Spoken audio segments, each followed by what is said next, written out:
Quando vamos falar sobre solubilidade, temos que levar um termo bem recorrente no nosso curso em consideração, que é a polaridade. Se um item é polar ou ele é apolar. Polar é uma molécula onde é desigual a distribuição de carga, e apolar é quando a carga é distribuída igualmente. Também temos que levar outro termo em consideração, que é a densidade. Densidade é massa de um material sobre o volume que ocupa, indica o quão compacto é uma substância. Quando formos fazer o nosso teste, usamos óleos e gorduras, que são apolares, compostas principalmente por triglicerídeos com longas cadeias de hidrocarboneto. Se dissolvem bem em solventes, pois tem uma regra que diz que semelhante dissolve semelhante. Já nos polares não se cria uma ligação forte com as moléculas. Podemos notar isso que na nossa prática, quando formos colocar o óleo na água, vimos que a água é mais densa que o óleo, ou seja, é insolúvel. Já no etanol também se repete isso, porém o óleo fica por cima e o etanol fica embaixo. E no hexano ele é solúvel, ou seja, igual o semelhante dissolver o semelhante. Ao final da prática, entendemos que a água é um item polar e o óleo um item apolar, sendo a água mais densa do que o óleo. O etanol, a mesma situação. E no hexano, temos dois itens apolares se misturando.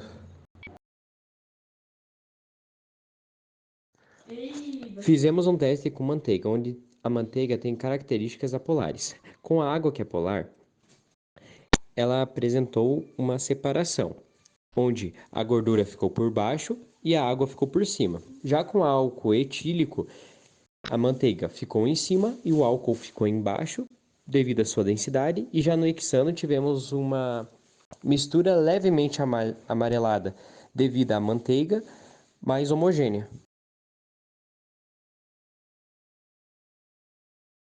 O ensaio de insaturação é um teste usado para identificar ácidos graxos saturados de ácidos graxos insaturados, através de uma dupla ligação ou não.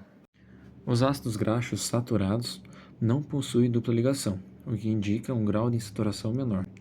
Já os ácidos graxos saturados, eles possuem uma dupla ligação, o que indica que eles têm um grau de insaturação maior.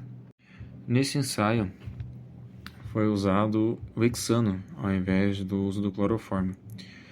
Da mesma maneira do cloroformo, o hexano serve como solvente apolar, que facilita a identificação da insaturação da amostra.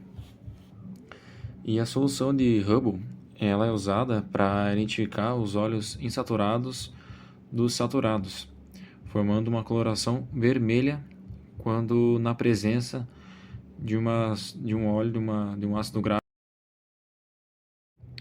No método de preparo, foi adicionado nos respectivos tubos de ensaios as seguintes amostras. No tubo 1, foi adicionado em torno de 1 ml de óleo de soja, assim como no tubo 2 foi adicionado 1 ml de azeite de oliva.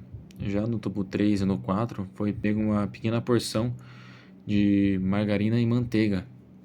No tubo 3 foi manteiga, no tubo 4 foi margarina. E sobre essas amostras foram adicionados 3 ml de hexano e 2 gotas do reagente de Hubble. Já no tubo 3 e no 4, onde tinha a manteiga e a margarina, também houve a formação do anel, porém a coloração avermelhada se manteve nas duas amostras, o que indica, uma saturação, um ácido graxo saturado. E assim foi possível identificar que no tubo 1 e no 2 obteve ácidos graxos insaturados, e nos tubos 3 e 4 foram ácidos graxos saturados. Após a adição do reagente de Hubble, foi possível identificar os seguintes resultados. No tubo de ensaio 1, onde tinha o óleo de soja, houve uma formação de uma espécie de um anel na superfície do tubo, que indica uma presença de ácido graxo.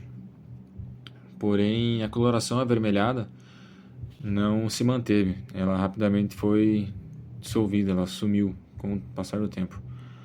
Já no tubo 2, que tinha o azeite de oliva, teve o mesmo resultado. Ele formou o anel e conforme o passar do tempo, aquela coloração avermelhada acabou sumindo. Já no tubo 3 e no 4, onde tinha a manteiga e a margarina, também houve a formação do anel, porém a coloração avermelhada se manteve nas duas amostras, o que indica, né, uma saturação, um ácido graxo saturado. E assim foi possível identificar que no tubo 1 e no 2 obteve ácidos graxos insaturados, e nos tubos 3 e 4 foram ácidos graxos saturados. Sobre a etapa do ensaio de saponificação, o ensaio consiste na adição em um tubo de ensaio do conteúdo de 1,5 ml de óleo e 5 ml de solução alcoólica de hidróxido de potássio, tássio, homogeneizado e deixado em banho-maria previamente aquecido por 5 minutos. Retirado o tubo e agitado, e, caso necessário, proceder com a adição de um pouco mais de água. Observar o que acontece na parte superior do tubo e em seguida uma etapa. Com relação à primeira etapa do ensaio de saponificação, a reação entre óleo e a solução alcoólica de hidróxido de potássio, essa reação entre o óleo e a solução alcoólica do hidróxido de potássio é tipicamente uma reação de saponificação, que é uma reação de neutralização dos componentes e que resulta na formação de sabão e glicerol. Essa reação de saponificação ocorre em duas etapas. Os triglicerídeos se dividem em 4 partes, formando 3 moléculas de ácidos graxos e uma molécula de glicerina. Os ácidos graxos reagem com o álcali do componente para formar o sal, que é tipicamente o sabão. A reação de saponificação também é conhecida por esses motivos como hidrólise alcalina. Numa segunda etapa do ensaio de saponificação, é solicitado que se repita o procedimento, porém com a utilização dessa vez de uma solução de hidróxido de sódio concentrado, no lugar da solução alcoólica de hidróxido de potássio. Nessa reação entre o óleo e a solução de hidróxido de sódio, a reação de óleo com a solução do hidróxido de sódio concentrado é uma reação também de saponificação e também conhecida como hidrólise alcalina. E essa reação de saponificação é uma reação química que ocorre entre um éster, que é proveniente de um ácido graxo, e uma base, como no caso o hidróxido de sódio, resultando também na produção de sabão, que nada mais é do que um sal orgânico. A principal fonte de ésteres são os óleos vegetais e as gorduras animais, que são amplamente utilizados nessa reação. O hidróxido de sódio, também é conhecido como soda cáustica, é uma base forte que reage com esses ácidos graxos, gerando os sais e a água. É também utilizado em diversos processos industriais, na fabricação de papel, na fabricação de tecido, na fabricação de detergentes e, no nosso caso, obviamente, a fabricação de sabão. O hidróxido de sódio, para esse tipo de experimento, é muito perigoso.